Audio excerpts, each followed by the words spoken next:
นี้คำเราได้อ่านมาลกอ่านยาหน้าหันนะคำเราจะเอาอย่างเมื่อกินข้าวแรงเนาะวันนี้โซหาเก็บผักก่อนเด้อเก็บผักเก็บหญ้าเมื่อเฮ็ดอาหารเฮ็ดข้าวแรงกินก่อนมื้อนี้นะโอ้ผักกับความบางงามนะงามแท้งามบ่าตอนแรงไฟยากมากินนำกันเด้ออยู่เพื่อนเพื่อนเด้อโอ้อยู่นี่มีผักนอกงามงาม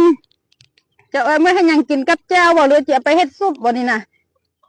คำเราอีนวลคือบวกกับเมือนปะนี่มันเฮ็ดอีหยังอยู่วะมันชาอยู่หากินเอาได้เหมือนนี่นะมันไปทางไหนวะอีนี่คำแล้วได้นี่โอ้มาเห็นอย่างอยู่นี่อ๋อกูก็มาเก็บผักไหนเนาะเก็บผักเอาเมื่ออันเฮ็ดกินแรงมื้อแรงนี่แหละนี่ คง นะ จะได้ลายอยู่เนาะได้หลายได้แน่บางแม่ผักนอกผักแบนผักอหย่างก็มีตั้งหลายอย่างเฮ็ดซุปกินก็ได้กับแจ่วก็ได้แล้วจะได้ไป นะ กินน้ำซะนะ โอเค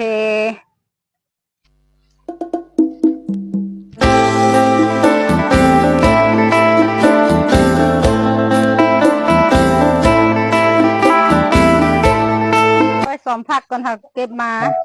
ผักงามงามเห็นอย่างกินดีเนาะนี่นะบางแม่ผักนอกพร้อมบางงามผักบางหลายๆอย่างคนนี้นะ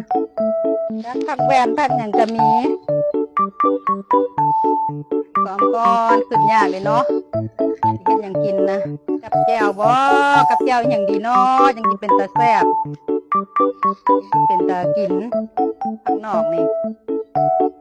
จมอย่างนี้เดี๋ยวนี้ กูจมไม่ได้กูเก็บผักนอกมาแต่กูบ่ฮู้ว่ากูจะเฮ็ดหยังกินดีนี่นะ สิเนี่ยอย่างลวกจ้ำแจวดินี่แจวอะไรบ่ แจ่ เนี่ วย หยัง แจวสามสหายมีแจวหมักแคนปลาแห้งมีแจวอันน้ำผักกับแจวปลาแดกเครื่องนี่สิยากอย่างแจวน่ะแจวสามสหายนี่มี โอ้ แจวน้ำ แม่ ผั น ก หว่า แล้วก็แจวปลาแห้งเส้นแคน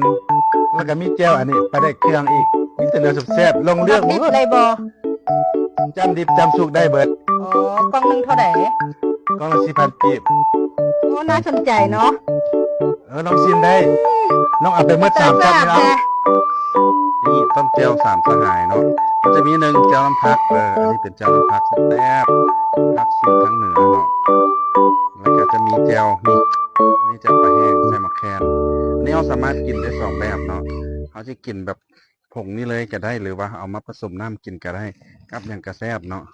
อันนี้อันที่3อันนี้เจียวปลาแดกเครื่องนี่เจียวปลาแดกเครื่องสูตรอีสานอันนี้แซ่บหลายหอมใบมะขีหูดอันนี้ถ้าท่านใดสนใจอยากซื้อเนาะสำหรับเจ้าช่วงนี้เขามีโปรโมชั่นซื้อ5แถม1เนาะหรือว่าซื้อทิปได้2กล่องนะสามารถสั่งซื้อได้เนาะอยู่ที่เบอร์โทรทางด้านรูมนี้เลย